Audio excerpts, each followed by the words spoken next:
Sir Jagan గారి photo ఉందని చెప్పేసి పాస్ పుస్తకాలను వెనక్కి తీసుకోవడానికి చూస్తున్నాం సార్ టీడీపీ గవర్నమెంట్. ఇప్పుడు వాటి ప్లేస్ లో కొత్తవి ఇస్తాయంటున్నారు. మరి అవి ఎలా ఉండబోతున్నాయి, దీని గురించి ఏం చెప్తారు సార్? ఆయన అనగాని సత్యప్రసాద్ రెవెన్యూ శాఖ మంత్రి, ఆయన ఇప్పుడు ఒక ప్రకటన చేశారు.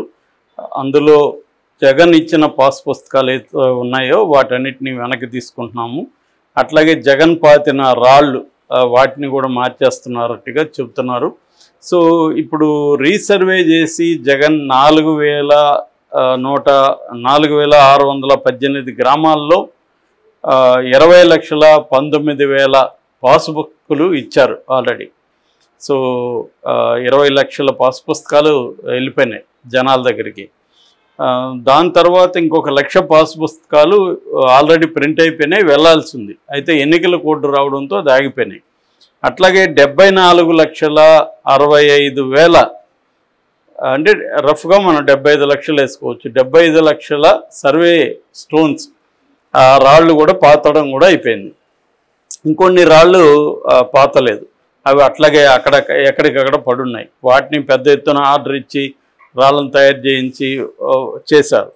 అంటే జగన్ ఏం చేశాడంటే ల్యాండ్స్ ప్రజలకి రకరకాల కన్ఫ్యూజన్ ఉంది, ఇబ్బందులు ఉన్నాయని వాటిని ఒక ఆర్గనైజ్ చేద్దాము మొత్తం ల్యాండ్స్ అన్న పద్ధతి స్టార్ట్ చేశాడు. దానికోసం ఇప్పటివరకు భూమి సర్వే చేయలేదు, దాన్ని సర్వే చేయించాడు ఫ్రీగా. గ్రామాలు మొదలుపెట్టి సర్వేలు చేశారు. అట్లాగా కొన్ని వేల గ్రామాలు సర్వేలు మొదలైనవి. మా ఊర్లో కూడా 2 సార్లు 3 సార్లు చిత్తూరు జిల్లాలో సర్వే చేశారు. సో ఈ సర్వే చేసినాక హద్దులకు సంబంధించి రాళ్ళు గవర్నమెంటే పాతడం, అది కూడా ఫ్రీగానే. ఇది నిజానికి మంచి పనే. అది ఎందుకంటే డిస్ప్యూట్స్ అంతా ల్యాండ్ డిస్ప్యూట్, గ్రామాల్లో ప్రధాన గొడవలకు కారణం ఈ ల్యాండే. గొడవలు, హత్యలు, క్రైము, ఆత్మహత్యలు మొత్తం ఈ ల్యాండ్ మీదనే డిపెండ్ అయి ఉంటుంది. ఇప్పుడు ఏమైందంటే గతంలో ఓన్లీ వ్యవసాయం మాత్రమే ల్యాండ్, వ్యవసాయానికి మాత్రం వాడేవాళ్ళు. ఇప్పుడు ఏంటంటే అది సోర్స్ ఆఫ్ ఇన్వెస్ట్మెంట్ లాగా అయిపోయింది. అదొక ఇన్వెస్ట్ చేస్తున్నారు, పెద్ద ఎత్తున వచ్చి ఎకరాలు 100 ఎకరాలు 200 ఎకరాలు 500 ఇలా కొనేస్తూ ఉన్నారు. ఏదైనా ఎక్కువ కొనకూడదంటే ట్రస్ట్ పెట్టేయడము, లేకపోతే అలా చేస్తున్నారు. మరి ఎన్ఆర్ఐలు డబ్బు సంపాదించడం మొదలుపెట్టినాక వాళ్ళు వచ్చి ల్యాండ్స్ని వెతికి కొనేస్తున్నారు.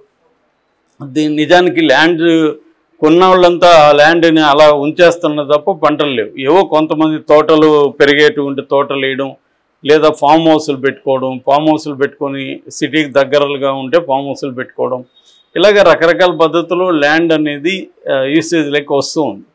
దీనివల్ల ప్రజలు కూడా ల్యాండ్ మీద విపరీతంగా పెరుగుతుంది. ఆ ల్యాండ్కి సంబంధించిన పక్క డాక్యుమెంట్స్ లేకపోవడం, గందరగోళంగా ఉండడం, రెండవది రిజిస్ట్రేషన్స్ పాస్బుక్లు లేకుండా ఉండడం గ్రామాల్లో.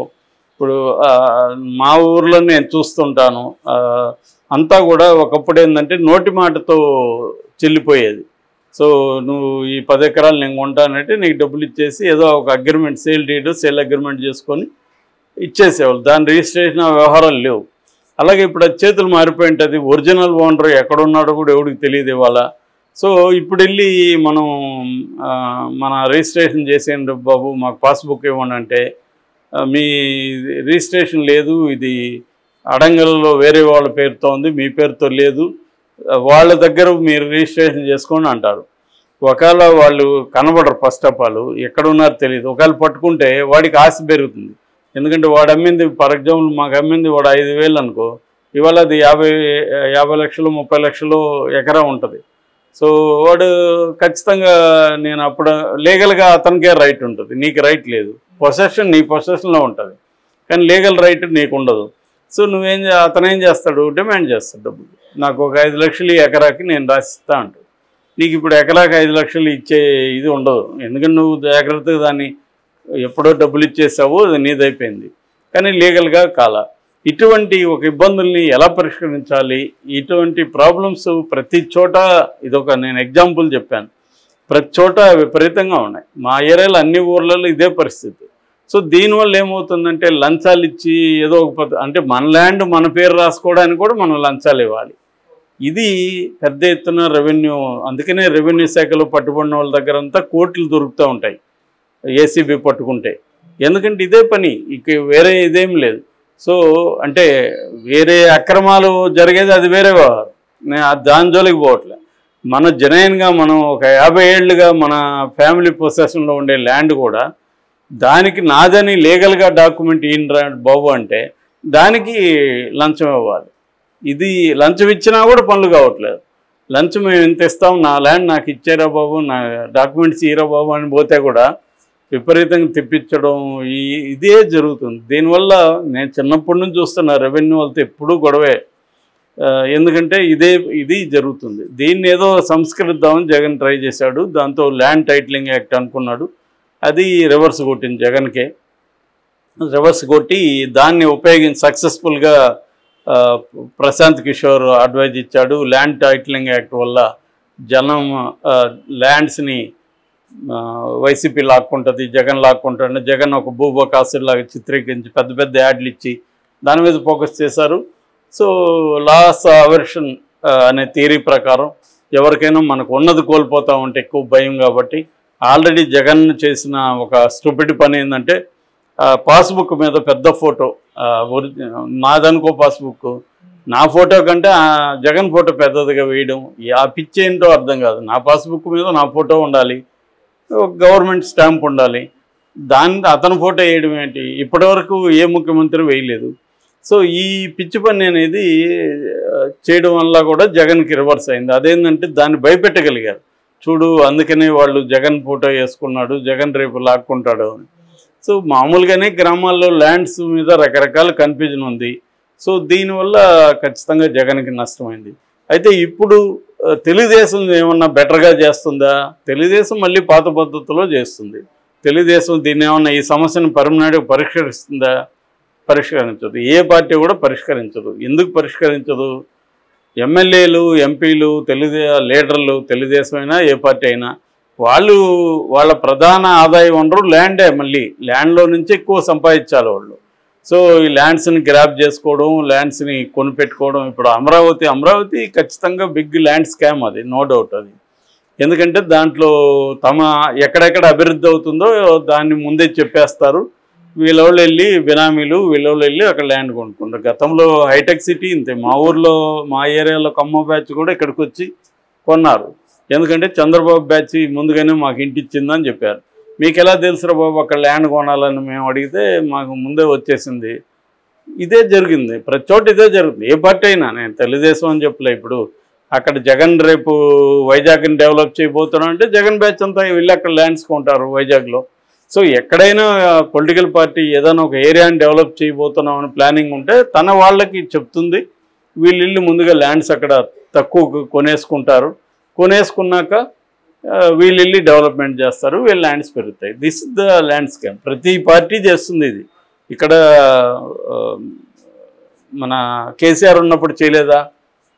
సమతామూర్తిదంతా కూడా పెద్ద స్కామ్ అది. సో అక్కడంతా కూడా మన కొంతమందికి ల్యాండ్స్ ఉన్నాయి, వేలాది ఎకరాలు. ఆ ల్యాండ్స్ వాల్యూ పెరగాలంటే అక్కడ ఒక సమతామూర్తి అని చెప్పి ఒక బిల్డప్ చేసి ఒక డెవలప్ చేస్తే ఆ ల్యాండ్స్ అంతా పెరుగుతాయి. ఇలాగా ప్రతి చోట ల్యాండ్ స్కామ్లు అనేవి పెద్ద ఎత్తున జరుగుతుంటాయి. ఇప్పుడు చంద్రబాబు వచ్చి ఏం చేస్తాడంటే 20,19,000 పాస్బుక్ని వెనక్కి తీసుకుని వచ్చి కొత్త పాస్బుక్లు ఇవ్వాలి. ఇప్పుడు దీనివల్ల ఏంటి? ఒకటి, గవర్నమెంట్ డబ్బులు వేస్ట్, మళ్ళీ కొత్త పాస్బుక్లు ప్రింట్ అవ్వాలి కదా, ఈ పాత పాస్బుక్లు వెళ్ళాలి, మళ్ళీ కన్ఫ్యూజను, మళ్ళీ జనాలకి కొత్తగా వెళ్ళి మళ్ళీ పాస్బుక్లు అంటే వాళ్ళు ఇది నీది కాదు అది నాది కాదు, మళ్ళీ గొడవలు, మళ్ళీ డబ్బులు ఇవ్వాలి. విఆర్ఓ దగ్గర నుంచి అందరికి మళ్ళీ వీళ్ళు పాస్బుక్ల కోసం తిరగాలి. ఇప్పుడు ముసలి వాళ్ళు ఉంటారు, మా మదర్ ఫర్ ఎగ్జాంపుల్, ఆమెకి ఇబ్బంది వెళ్ళడానికి, కానీ ఇంటి దగ్గర వచ్చి ఏమన్నా చేస్తారు, లేదు మిటేషన్ కోసం నువ్వు అక్కడికి రా అంటారు, వేలుముద్ర వేయాలి, అక్కడ రా నీ ఫోటో తీయాలంటారు. సో ఈమె ఎవరినో బతిమలాడుకోనో అది ఆటో పట్టుకొని ఎవరినో పట్టుకొని వెళ్ళి అక్కడ ఎండల్లో నిలబడి ఆ ఎంఆర్ఓ ఆఫీస్ దగ్గర నీళ్ళు ఇచ్చేవాళ్ళు ఉండరు, టాయిలెట్ ఉండదు, ఇటువంటి పరిస్థితులు. సో ఈ ఇబ్బందులంతా మళ్ళీ ఇది ఒక హింస ప్రజలకి. సో వాళ్ళకి కూడా అనుకుంటారు మనం ప్రభుత్వం మార్చిన దానికి మనకి ఇది కావాల్సిందిరా. అలాగే ఇప్పుడు జగన్ ఫోటో ఉండడం వల్ల నష్టము, ఫోటో ఉండకూడదు అనే దాంట్లో క్లారిటీ, నో డౌట్. కానీ దానివల్ల కలిగే నష్టం కంటే ఇప్పుడు ఇది మళ్ళీ ఈ సైక్లింగ్ అంతా వ్యవహారం ఇది ఇప్పటికిప్పుడు మళ్ళీ కాదు. దీనివల్ల కనీసం ఒక 6 నెలల నుంచి 2 years వరకు మళ్ళీ పడుతుంది. ఈ ప్రాసెస్ అంతా చేయాలిగా. 20 లక్షల ఇవ్వాలంటే మళ్ళీ ఎన్ని రోజులు పడుతుంది? దానికి స్టాఫ్ ఉన్నారా? నేను ఎప్పుడు చూసినా స్టాఫ్ ఉండేవాళ్ళు కదా అక్కడ ఎంఆర్ఓ దీంట్లో. ఏమంటే అదే సర్వేకి వెళ్ళారు సార్, దీనికి వెళ్ళారు, ఇదే పరిస్థితి. సో స్టాఫ్ ఉండరు. రైతులకి వాళ్ళు ఏమన్నా రేపు లోన్స్ తెచ్చుకోవాలన్నా ఏమన్నా తెచ్చుకోవాలన్నా వాళ్ళ దగ్గర డాక్యుమెంట్స్ ఉండవు. ప్రైవేట్ వాళ్ళ దగ్గర తనఖా పెట్టాలంటే ఉండదు. ల్యాండ్ అమ్ముకోవాలంటారు. ఇప్పుడు నాకు ఊర్లో వేస్ట్ ల్యాండ్ నేను అమ్ముకోవాలి. గత 10 ఏళ్ళ నుంచి ఇదే జరుగుతుంది. అమ్ముకోవడానికి నాకు డాక్యుమెంట్స్ రాలేదు, నేను అమ్ముకోలేను. డాక్యుమెంట్స్ వస్తే కానీ వాడుకోండు. ఇది పరిస్థితి. సో ఇప్పుడు అది ఉండి మనం తెచ్చి ఎక్కడన్నా ఇన్వెస్ట్ చేద్దామంటే కుదరదు.